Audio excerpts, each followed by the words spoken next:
untuk membuat solusi-solusi, misalnya uh, solusi yang spesifik kita, misalnya spesifik solusi untuk misalnya chatbot ataupun uh, solusi untuk bikin call center, misalnya memberikan pengingat via voice call dan seterusnya gitu ya. Nah, silakan untuk mempelajari ini ya, Google Studio. Ini ada parameter-parameter yang bisa dicobain nanti, dan juga ada API key-nya ya. Nah, di sini ada cara untuk mendapatkan API key-nya. Nah, kita tidak membahas detail mengenai hal ini karena ini menjadi bahasan untuk para developer khususnya gitu ya. Nah, tapi nanti kalau ingin mempelajari bisa baca atau lihat video berikut. Ini ada contoh-contohnya di sini. Nah, ini tugas berikutnya. Nah, di sini di tugas ini Bapak Ibu akan mencoba untuk meminta AI mengolah data Excel gitu ya. Nah, Bapak Ibu bisa mendownload dokumennya di sini. Ini tinggal diunduh dokumennya. Nah, akan ke-download nih ada nilai mahasiswa. Ini contoh Excel-nya sangat simpel ya. Ini cuma untuk katakanlah contoh saja. Jadi ada nomor induk mahasiswa, nama mahasiswa, kemudian nilai tugas, nilai UTS, dan nilai UAS. Nah, dari file Excel tersebut, kita bisa meminta AI untuk misalnya memberikan nilai akhir gitu ya. Contoh bobot penilaiannya UTS 20% dan seterusnya gitu ya. Nah, nanti masukkan prompt sebagai berikut contohnya. Dan nanti akan ada hasilnya gitu ya. Nah, ini mungkin saya contohkan, misalnya saya pakai ChatGPT ya. Nah, di sini saya upload filenya, dan ini nilai mahasiswa tadi. Nah, kemudian masukkan promptnya di sini. Oke, kita masukkan.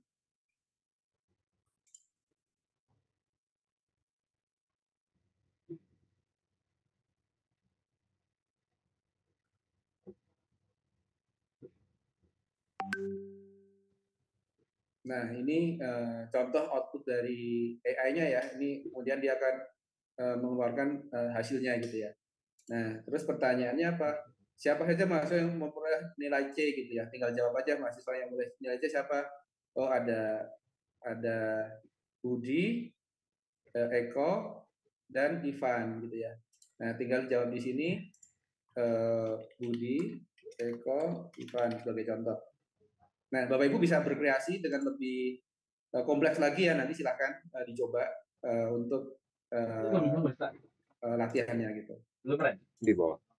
Belum bang, Ustaz. Belum, sadis. Oke, kemudian belum bubar kelasnya berdua ya? Akan ada quiz lagi di sini.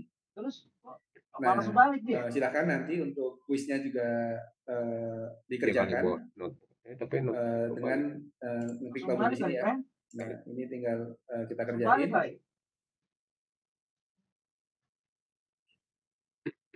Nah, silakan nanti rekan-rekan kerjain ya, dan ada 3 kali kesempatan gitu.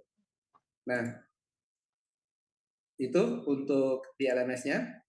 Nah, kita saat ini akan terakhir membahas mengenai materi kita yang terakhir gitu ya. Kita tinggal punya waktu sekitar 25 menit. Ini adalah materi terakhir sehingga nanti kita bisa selesaikan materi pada hari ini dan kita bisa diskusikan di akhir gitu ya. Nah, materi yang berikutnya ini adalah tetap terdepan dalam tren AI gitu ya. Bagaimana nih kita supaya tidak ketinggalan kereta, tidak ketinggalan langkah dalam tren AI ini gitu ya.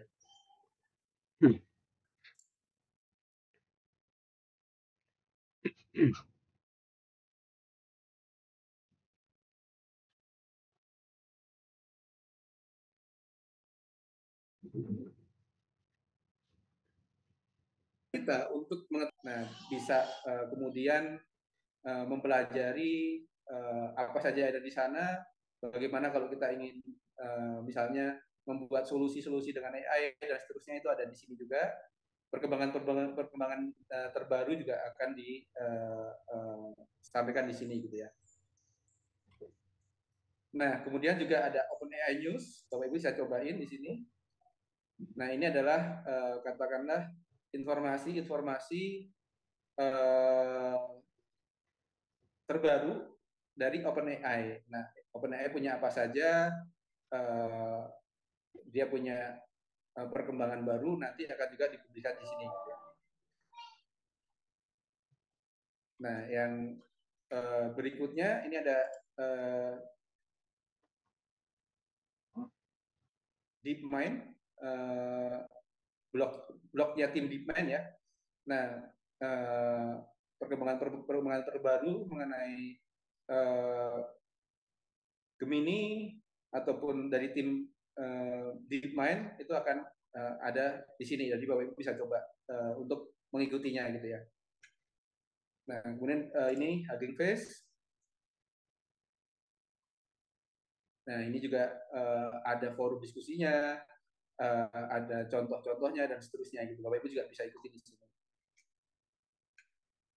Kemudian kami juga punya media Cloud Computing Indonesia gitu ya, yang katakanlah harapannya juga bisa sebagai tempat untuk mengupdate pengetahuan berita-berita terbaru terkait sama teknologi, terkait sama cloud gitu ya. Karena kalau cloud computing ini menjadi fondasi layanan digital saat ini gitu ya, dan banyak layanan AI itu ada di atas layanan cloud computing gitu. Jadi sangat relevan ketika perkembangan AI itu akan berrelevansi dengan perkembangan dari layanan cloud juga gitu. Karena tadi layanan-layanan cloud computing itu memberikan banyak sekali layanan AI di atasnya. Nah, kemudian yang lainnya juga khusus untuk AI Hub. Kalau cloud computing itu teknologinya ada banyak gitu ya. Di cloud computing Indonesia itu bisa ngomongin mengenai cloud itu sendiri, cyber security, dan seterusnya gitu. Kalau di AI Hub ini fokus mengenai perkembangan AI gitu ya. Jadi silahkan juga untuk Bapak Ibu bisa katakanlah mengikuti informasi-informasi terbaru dari berita-berita yang ada di sini. Kemudian juga bisa Untuk gitu juga aja nih. pas kami ada kegiatan, Jangan lupa soalnya diselesaikan. kegiatan yang ada untuk bisa katakanlah up to date dengan perkembangan AI. Investasi dia bikin media startup. Enak banget. Kemudian kalau kita bicara mengenai gue nembak kunci langsung gitu ya, yang lebih suka untuk mendapatkan informasi lewat email misalnya. Nah, ini bisa dicoba. Ini ada import AI dari Jack Clark gitu ya. Nah, ini di sini nanti teman-teman bisa mempelajari subscribe cinta dan seterusnya. Ini newsletter ya. Kemudian dari tim deep learning .ai juga kalau nggak nempel untuk kemudian subscribe. Jadi nanti Bapak Ibu akan mendapatkan email apabila mereka punya newsletter baru. Ini ada juga dari TLDR. Ini sama, tinggal masukkan emailnya untuk sign up. Kemudian juga di Cloud Computing Indonesia juga ada newsletter. Jadi silahkan kalau mau berlangganan newsletter di Cloud Computing Indonesia, masukkan nama, email, dan seterusnya di sini gitu ya. Sama juga dengan AI Hub, kami juga ada newsletter. Kalau newsletter AI Hub akan fokus pada informasi berita-berita mengenai AI, kalau dan Cloud Computing general mengenai teknologi.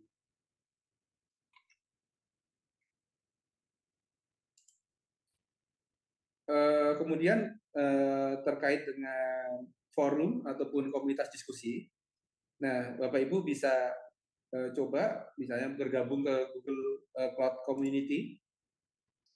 Google Cloud Community ini ada di discuss.google.dev ya. Nah, nanti di sini Bapak Ibu bisa kemudian login dan berinteraksi dengan teman-teman yang lainnya gitu ya.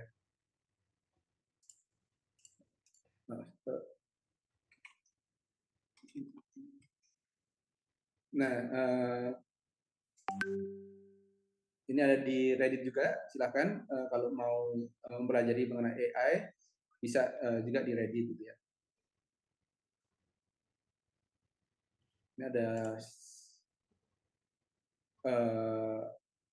mirip kayak Stack Overflow gitu ya, tapi ini fokus di AI gitu ya. Jadi ai.stackexchange.com. Nah, ini Bapak Ibu bisa kemudian menanyakan pertanyaan-pertanyaan yang nanti akan dibantu jawab oleh rekan-rekan di komunitas. Nggak bisa katanya. Nah, sebenarnya di Cloud Computing Indonesia pun juga ada komunitasnya ya, ada forum diskusinya. Tapi saat ini forum diskusi itu untuk member ya, untuk member yang ada gitu. Nanti kita bisa posting pertanyaan-pertanyaan di forum diskusi. Ini sama juga AI juga ada forum diskusinya. Dan ini adalah katakanlah contoh learning roadmap Kan yang udah gue Bapak bilang Ibu bisa dongle susun itu untuk diganti katakanlah yang model proses gitu, bukan yang model lama. Bapak Ibu ketika ingin Oh belajar enggak mengenai gitu. AI. 15 Ini juta udah gue contohnya kasih tahu sama bagaimana mamaku, misalnya di bulan nggak pertama berubah. Bapak Ibu bisa mengeksplor Itu yang lama, dasar-dasar itu mengenai masih analog. AI gitu ya. Ikuti kursus AI misalnya di Google AI, baik itu di Itu Coursera yang gue bilang ataupun di 15 juta. tempat-tempat lainnya, baca artikel dan seterusnya, ikuti newsletter gitu ya. Tujuannya apa? Iya ada Supaya mengenal nggak apa tahu itu deh tuh. Selepas teknologi-teknologi gue yang ada di kan udah AI, nggak ada. konsep-konsep yang ada di atasnya, dan juga Kalau yang model bagaimana itu bisa menggunakan yang AI model DMS. Jadi dari teks itu awal gitu dikonvert ya. sama dia. Nanti Nah, kita tinggal nanti kita. kalau udah dari bulan pertama, bulan kedua bisa eksperimen dan mengevaluasi apa saja tools-tools ataupun layanan-layanan AI yang kita bisa gunakan untuk membantu kita dalam Sebenarnya waktu dia produktivitas, baik mungkin dalam proses belajar ataupun dalam konteks ya gue nggak tahu pekerjaan kita aja, gue bilang sehari-hari. Dan serah terima gue bulan juga nggak ketiga jelas loh terus bilang misalnya nggak mau campur tangan. gunakan AI dalam proyek mungkin di kantor ataupun di kampus dan seterusnya gitu ya. Dan harapannya dalam Lemari besi itu 3 masih bulan ada roadmap ini bisa kuncinya. Masih membantu nggak ada Bapak Ibu nomor untuk kuncinya. Di situ punya kok. target yang pada akhirnya bisa mencapai target tersebut. Iya nggak enak. Udah lama juga lupa gue keynya.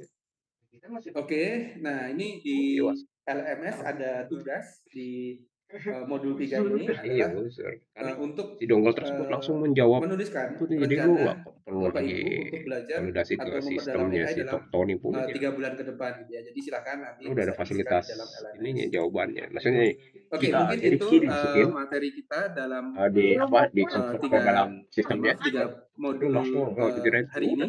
Nah, sekarang kita terus yang situ coba satu titik untuk aja menjadi jawaban. berdiskusi, Memang kelemahannya untuk satu kemudian gitu. juga Memang punya waktu mudah untuk kalau ada Bapak Ibu kesalahan-kesalahan yang terlalu bertanya secara fatal. langsung. Maksudnya dia Silahkan ulang open lagi itu mic kan dan kita bisa resiko. berdiskusi di dalam Atas sesi fotokopi ini aja ya. bisa Kita punya dibaca waktu gitu. 15 menit. Kalau kita kan terpaksa Jadi harus yang silakan apabila ada yang mau tebel dan bertanya untuk mahal present, gitu. Ya walaupun nggak dan tebel banget sekarang kemudian ini kita kondisi. bisa open mic secara langsung untuk bisa Metodenya berinteraksi udah di sini. beda lagi.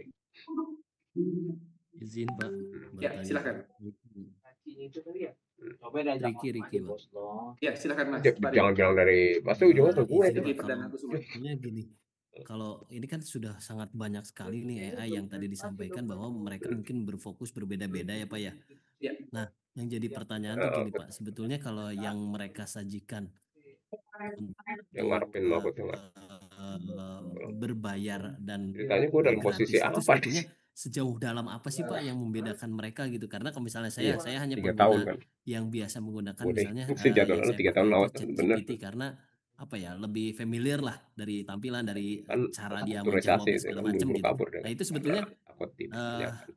seperti apa Pak gitu untuk Enggak memang sih, kita kalau memang gue apakah bersihin hari dari ya kondisi udah. butuh dan tidak Nyerah butuh gue harus loh kayak gitu. berbayar dan Nggak atau mau seperti bersihin, apa gue gitu bilang silakan pertimbangannya aja. apa Pak? Mungkin itu sih Pak. Terima kasih Pak. Ya, terima kasih Pak Riki. Gitu Ya, maksud. terima kasih Pak Riki. Ya, jadi katakanlah memang ketika kita menggunakan misalnya tools misalnya ChatGPT, Gemini, Meta Iya, AI, kirim-kirim ya. ataupun misalnya Kulkas, monitor, Copilot-nya TV. punyanya Microsoft gitu ya. Nah, itu Ya, saya pertama juga lempeng, tapi itu mereka punya batasan mau masing-masing. diapain? Dalam artian misalnya Karena lempengnya kayak kita malah dipatahin. Kan? Gemini sendiri gitu ya. Di Gemini itu ada kalau kita perhatiin ya Berapa banyak joystick guntingan Gemini yang tadi, gue bilang, udah cari cepat aja. Gemini Nggak mau. AI. Nah, di Ujungnya Gemini insentif itu kalau ada insentif sama keluar modelnya kota yang ya. flash dan reasoning gitu Iya ya, kan? yang pro nih.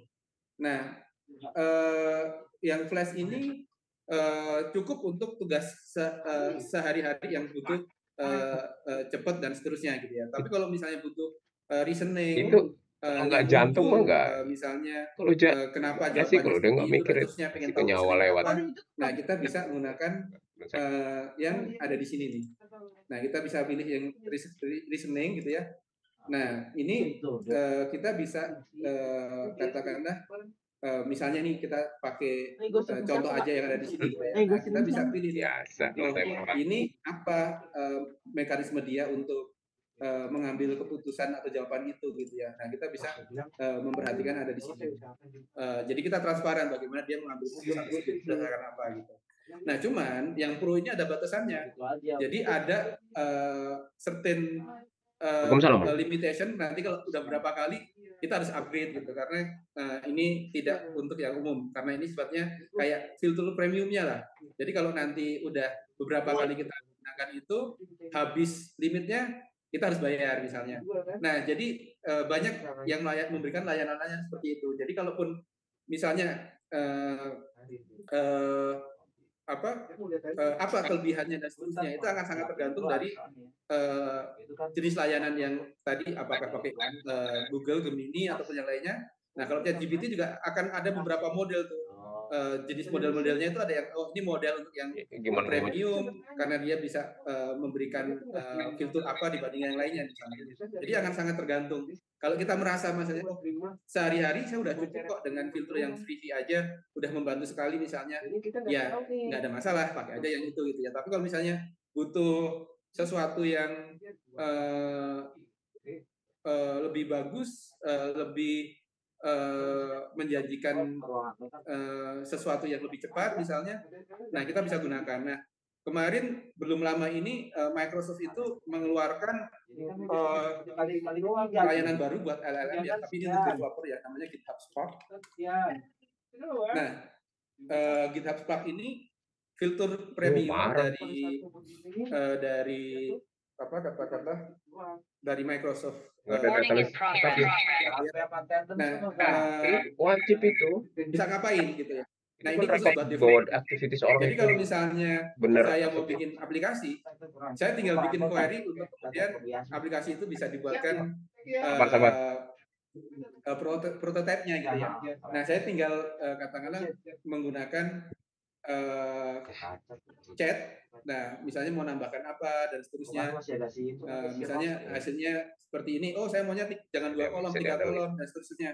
Kita bisa berinteraksi dengan sini gitu. Nah, ini sesuatu yang akan sangat membantu dalam konteks application development. Karena mungkin kalau kita develop prototype sendiri, mungkin waktunya lama gitu ya. Tapi kalau kita menggunakan contoh, saya mau bikin tampilan website untuk landing page website saya misalnya. Nah, mungkin dalam 5 menit websitenya udah jadi. Jadi tinggal mengquery-query apa yang perlu ditambahkan dan seterusnya gitu ya. Nah, cuman ini filternya berbayar $39 per bulan misalnya. Nah, ada banyak tools yang akan membantu kita dan pada akhirnya pinter-pinter kita memilih mana yang sesuai dengan kebutuhan kita. Semoga menjawab ya, Pak Sony ya. Baik, Pak. Terima kasih banyak, Pak. Pak Riki, maaf ya, Pak Riki. Ya, berikutnya ada dari Pak Ditama, silakan Pak Ditama. Terima kasih Pak Alex atas kesempatannya. Kalau sekilas saya baca tentang pengantar tentang teknis dan etika dari AI. Nah, cuman mungkin saya belum melihat materi berikutnya, jadi nggak tahu nih materinya apa. Cuman yang saya ingin tanyakan, AI kalau sekilas juga, karena saya juga masih baru, itu cocok untuk digunakan untuk hal yang bersifat kreatif atau menyelesaikan permasalahan yang bersifat insidental. Nah, bagaimana kalau misalkan AI ini kita gunakan untuk hal yang bersifat pemenuhan compliance, misalkan kita ingin memenuhi sebuah standar ISO misalkan, atau mungkin standar NIST dan compliance itu kita gunakan AI malah akan keluar dari compliance tersebut. Sebelum Gitu. Johor tadi saya Mungkin tarik. sih itu Pak Alex pertanyaan saya. Terima Baik, kasih. terima kasih Pak Gitama. Ya, Udah penting sih kalau kayak gitu Pak, direkam sih. ini pertanyaannya menarik ya, karena sebenarnya tools untuk kita bisa comply dengan misalnya sebuah uh, aturan misalnya ISO 27001, KPI DSS, HIPAA dan seterusnya misalnya gitu ya. Misalnya kita ada di organisasi sektor kesehatan misalnya, di mana sektor kesehatan kalau di luar negeri itu perlu comply dengan HIPAA misalnya. Kalau di Indonesia untuk Tidak pada akhirnya. transaksi keuangan misalnya dengan PCI DSS misalnya gitu ya. Nah, compliance tersebut itu banyak katakanlah bisa dibantu dengan AI gitu Pak ya. Jadi ada beberapa Selesai, solusi bukan terima AI kasih. yang kemudian Kerjasamanya udah akan selesai dulu ya. membantu dalam konteks pemenuhan compliance kita. Jadi Dari bisa tabuk juga malaikat baru ini sadar dalam itu ya. konteks misalnya Balikin mereka lagi dong. mereka nanamin agent kemudian bisa kemudian menilai di dalam organisasi kita seperti apa network yang ada. Kalau kita ngomong ISO 27001 kan kita punya mengidentify aset ya. Nah, aset-aset kita itu kalau misalnya kita identify manual kan mungkin butuh waktu gitu ya. Nah, kalau kita pakai tools, ada toolsnya untuk kemudian kita bisa mengidentify aset apa saja yang ada di organisasi kita yang manakala aset-aset itu bisa dilakukan identifikasinya dengan tools-tools semacam ini gitu. Nah, ada beberapa tools Pak yang nanti bisa dicoba. Banyak vendor-vendor juga yang menawarkan seperti ini. Saya tahu misalnya pengguna layanan cloud computing itu ada untuk kemudian compliance tools yang kita bisa gunakan. Bagaimana kita bisa comply dengan sebuah compliance tertentu gitu ya. Dan kita bisa teridentifikasi mana saja yang saat ini ada yang kemudian sudah teridentifikasi comply dan mana yang belum misalnya. Nah itu bisa dilakukan Pak. Tinggal nanti pilih saja toolsnya yang mana kira-kira yang cocok untuk kebutuhan dari organisasi kita gitu. Semoga menjawab Pak ya. Nanti per bagian-bagiannya kita bisa dibantu dengan AI Pak ya. Ya, ada bagian-bagian itu yang bisa tidak 100% bisa dilakukan gitu ya, tapi ada paling nggak itu membantu karena kalau kita melakukan sendiri kan prosesnya lama gitu ya. Karena dalam konteks risk management misalnya di ISO 27001 identifikasi aset itu cukup melelahkan apabila kita mengidentifikasi masing-masing gitu. Baik, terima kasih Pak Alex. Ya, baik. Oke, Pak Yulkarnain silakan Pak. Oke, terima kasih. Itu ada Gemini, ChatGPT sama Meta AI. Nah, kalau misalnya di sini prefer di mana? Kan ada beberapa juga sekarang udah ada website untuk kayak n8n.io. Itu kita tinggal bayar aja nih. Kita lebih simpel, nggak perlu lagi coding lagi kan? Karena beberapa udah pakai JSON. Saya juga kan kalau di Arunika itu saya pakainya, di Arunika itu saya beberapa pakai ada JS Deliver. Kemudian juga ada beberapa untuk yang teknologi-nya kayak ada pakai MySQL, WordPress, pakai SetKit, terus juga pakai Swiper. Nah, JavaScript-nya juga saya beberapa nih ada jQuery sama Swiper. Nah, kalau pakai N8N kira-kira menurut Bang Alek nih, kalau misalnya kita untuk mau coba sebagai pemula ya kan, apalagi tadi kan saya juga di WhatsApp itu kan mau coba menawarkan teman-teman semua di sini yang training. Kalau misalnya kita training doang kan pasti lupa nih. Udah selesai training hilang gitu kan, jadi pengennya biar engage gimana kalau kita bikin project bareng-bareng, bikin AI yang baru nih, AI yang misalnya untuk bisa buat perbankan atau bisa buat yang lain. Itu satu hal yang sangat coba inovasi lah, tapi bisa juga bisa juga nanti dipayungi sama teman-teman dari kumpul atau dari Bang Alek di Korika ataupun di AI Hub ya. Itu mungkin kedepannya bisa itu.